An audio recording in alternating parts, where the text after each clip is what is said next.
Hi, welcome back to my channel. I'm Emerald the Quilter, and we have been working on quilts from the Perfect 5 Quilts book by It's So Emma. And today I have to show you my completed free motion quilted sugar cookie quilt top. I'm going to show you how to bind your quilt, and then at the end of the video I'm going to show you the next quilt we're going to work on, which is from the same book. It's called the Icebox Cookie Quilt. So watch to the end to see the fabric selections I have picked out to work from using Solana, my background fabric, and it's the accent fabric that I'm actually not sure which ones I'm going to use. So let's take a look at the quilt top first. Okay, here's my quilt top. So beautiful. So many swirls. Here's the back. I think this took me about 2 to 3 hours to quilt, and I love it. My quilt is now ready for binding, but before I'm going to prepare it, I'm going to do what I think is the most satisfying part of quilt making, which is trimming the quilt. So I have the backing and batting still attached that needs to be removed, and I'm going to do that before I prepare the binding. This ruler is a brand called Skyhawk, and I got this at a quilt shop in Austin, Texas. It was called, I'm trying to remember the name. If it comes back to me, I will let you know, but I'm going to start at the corner and then move my way up.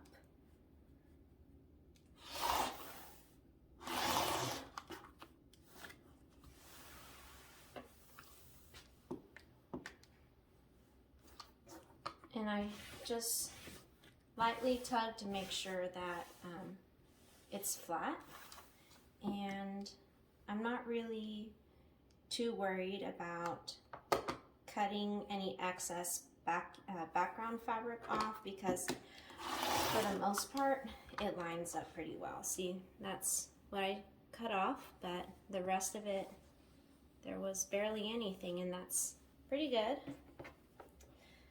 I actually like to save these strips if I can by removing the quilting on it and the basting stitches I've made to use for scraps later, depending on how easy it is to get off. So I'm going to set those aside.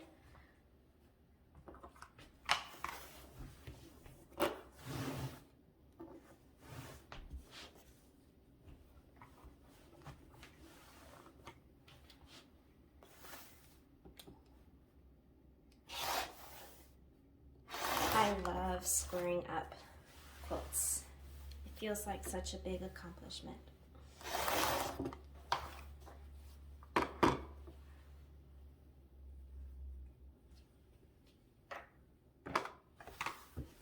Two more sides to go.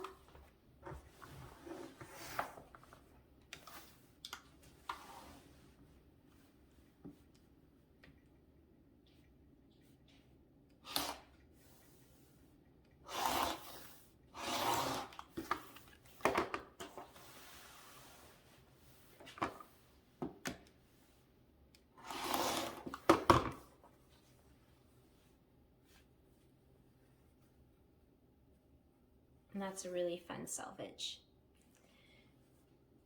That raccoon happens to be in the perfect spot.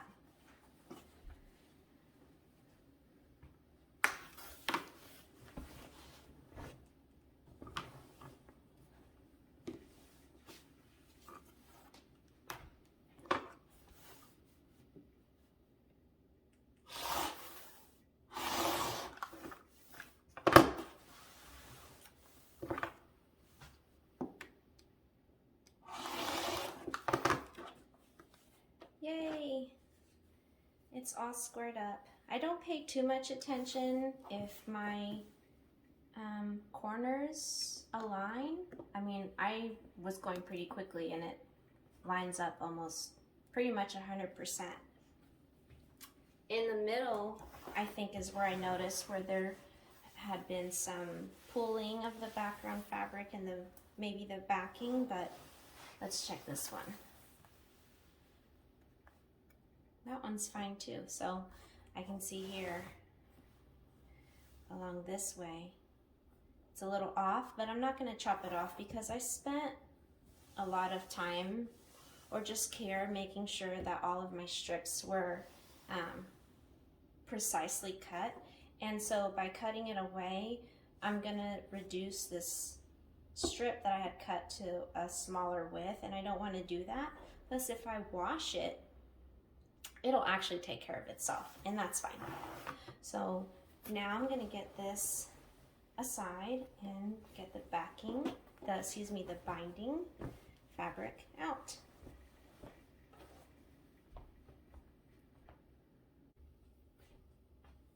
My binding is laid out, and I'm going to cut 5 equal strips.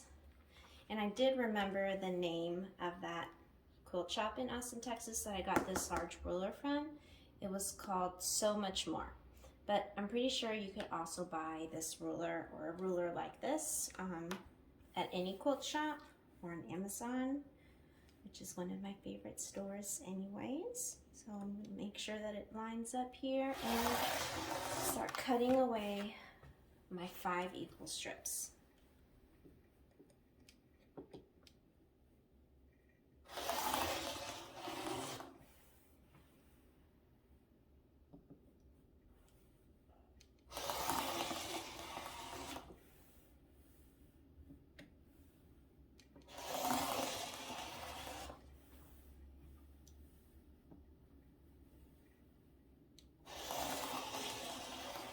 Okay, there's 4, 1 more to go.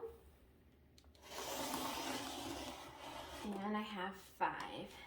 And this is a good amount for binding, like if I want to do maybe a pillow, because I had some leftover squares from the charm pack, or for my next quilt, use it as a scrubby binding, but it's going to go into my stash.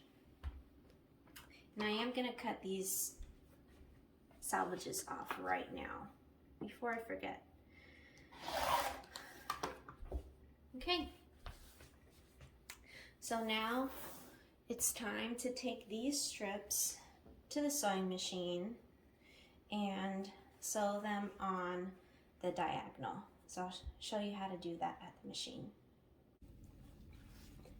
In my sewing machine, I have this green thread, so it matches my binding, and my stitch is set to 1.5. I'm going to start by taking the first strip and folding the second strip diagonally across,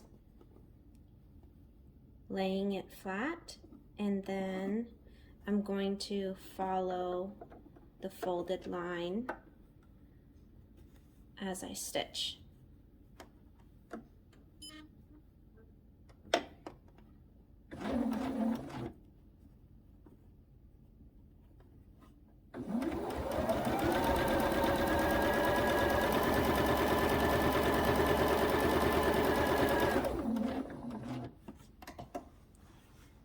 Scoot that one towards the back, bring this one across, and then just layer them on.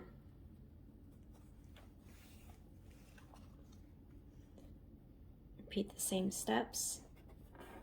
You could pin them on either side for more stability, but I'm finding it to be okay without pinning.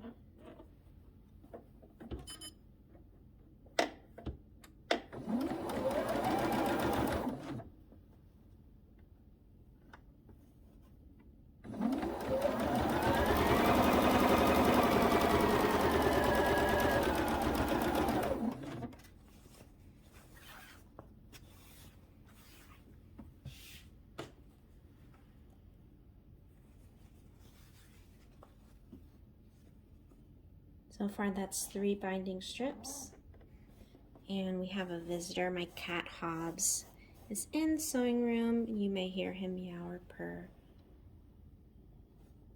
He's trying to get my attention.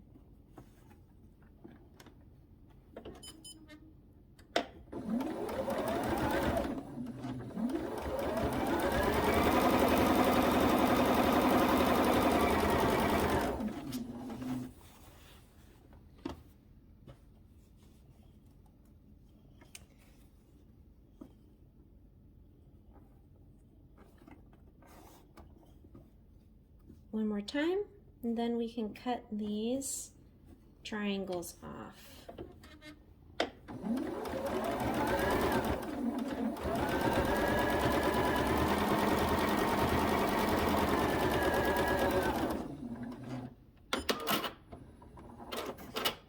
All right. So my binding strips have been sewn together.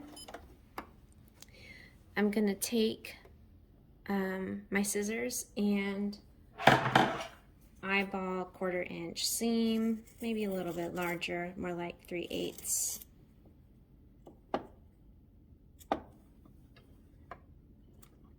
And those will go into my leaders and enders pile that I use on my other sewing machine. So I have a Jazz 2 that I like to bring out, and I also have another backup, the Baby Lock Zest. So those definitely require leaders and enders, at least in my opinion.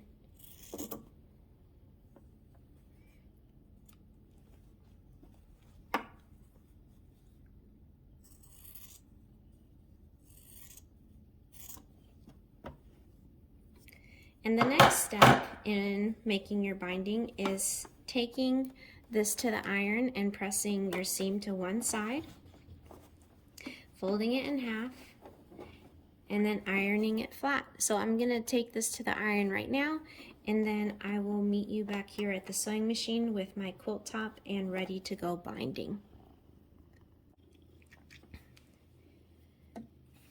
Okay, so my binding is all ironed down, and if you are a cat owner, you know that binding attracts cats, and he has stayed up here with me. I'm gonna roll this binding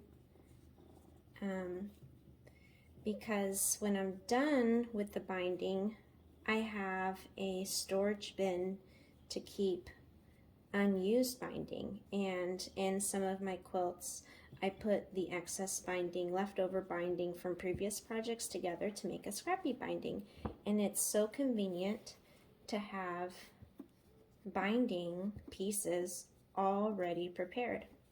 You just add them to each other.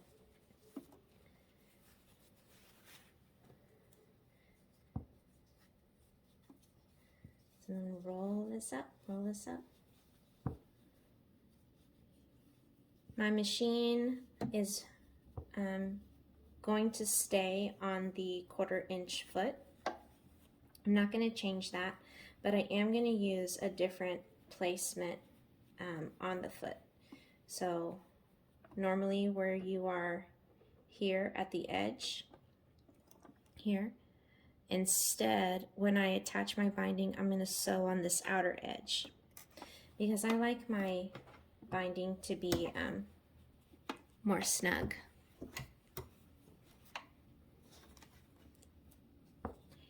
And I also left the stitch length at the default, which is 2.5.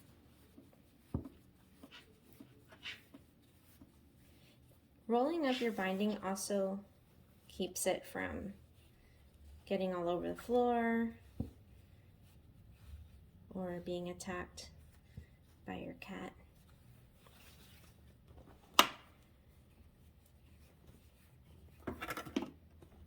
Hops. I have to put you down in a minute. Yes.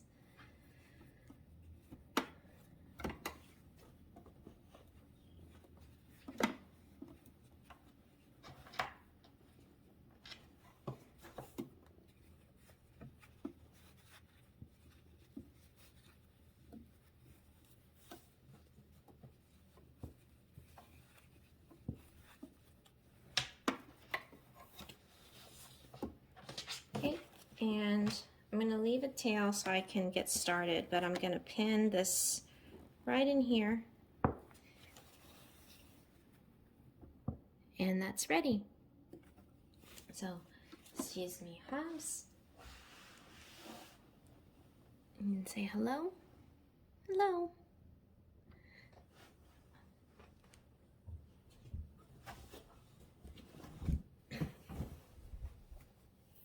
I like to start not at the edge of the quilt that's towards me, but a little bit in between the center of the quilt and the edge that is towards me, so that when I'm attaching the binding on either side, I have less on my lap to manage.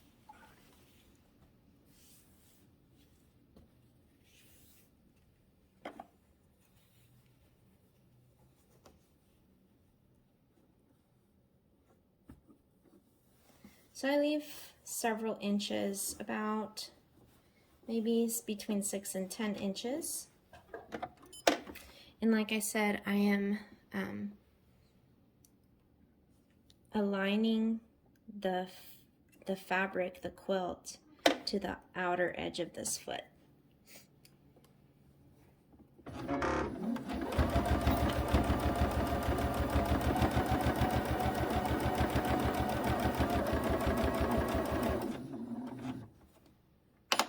I'm gonna lift when I get to the corner, cross over, make sure that this aligns with your quilt, this side, bring it back over so you have a folded triangle. Keep your thread in between the opening of your foot and turn.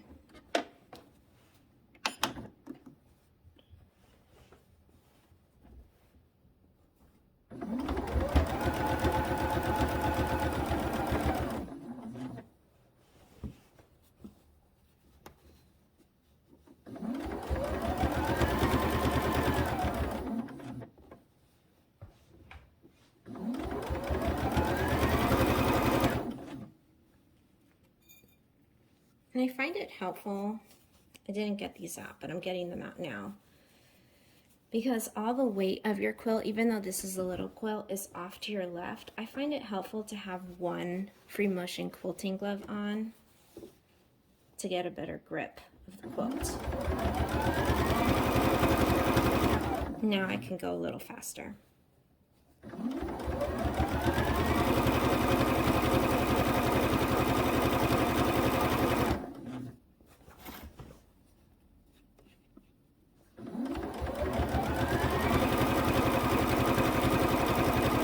So let me just stop here and show you what the other side of my binding would look like. So here are my stitches, and when I flip it over, there's just enough space for it to cover equally on both sides. There's no emptiness in here really. And I do a hand binding stitch. So I'll take the same green thread that I have and I'll hand bind it. So in our next video, I will have a completed quilt top to show you, and I'm gonna finish binding this off camera so that we can now take a look at our next quilt. It's so exciting to be moving along and finishing quilts. And our next quilt we're gonna work on is the Icebox Cookie Quilt.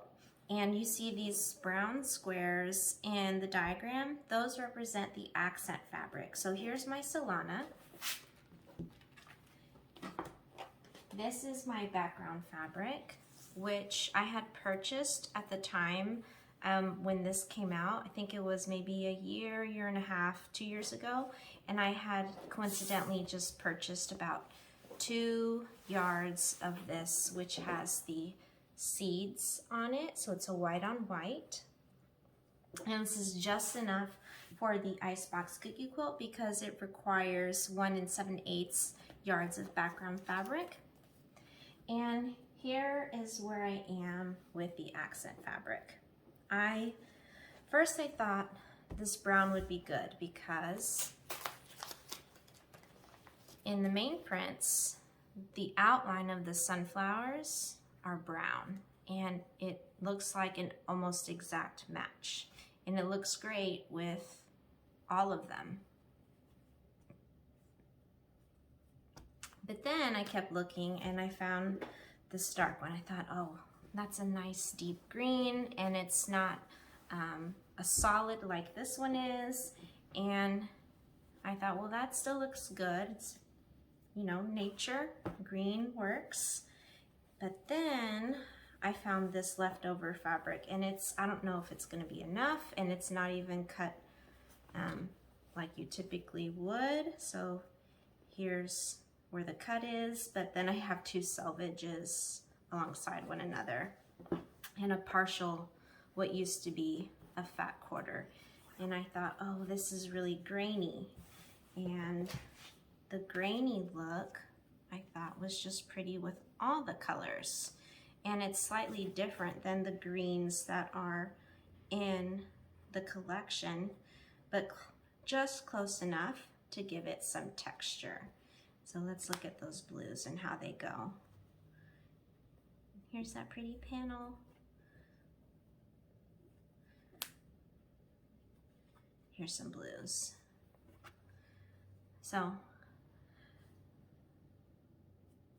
do I want my quilt to look darker? Do I like that brown? Actually, I think against these blues, more like teals. I don't like this, which is a Bella Solid. I don't like this at all now, which is why you have to test it all out. You're auctioning your fabrics. See how this green goes. Well, that green is different enough.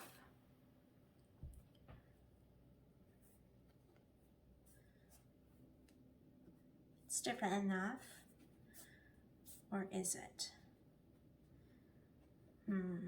Well, I could just take some of these greens out because I'll have some room to work with. So let me know in the comments below, do you prefer this darker green or this lighter greeny green? But what I can do is start picking out which of the charm squares I want to use. So let me move these aside. The pattern calls for 36.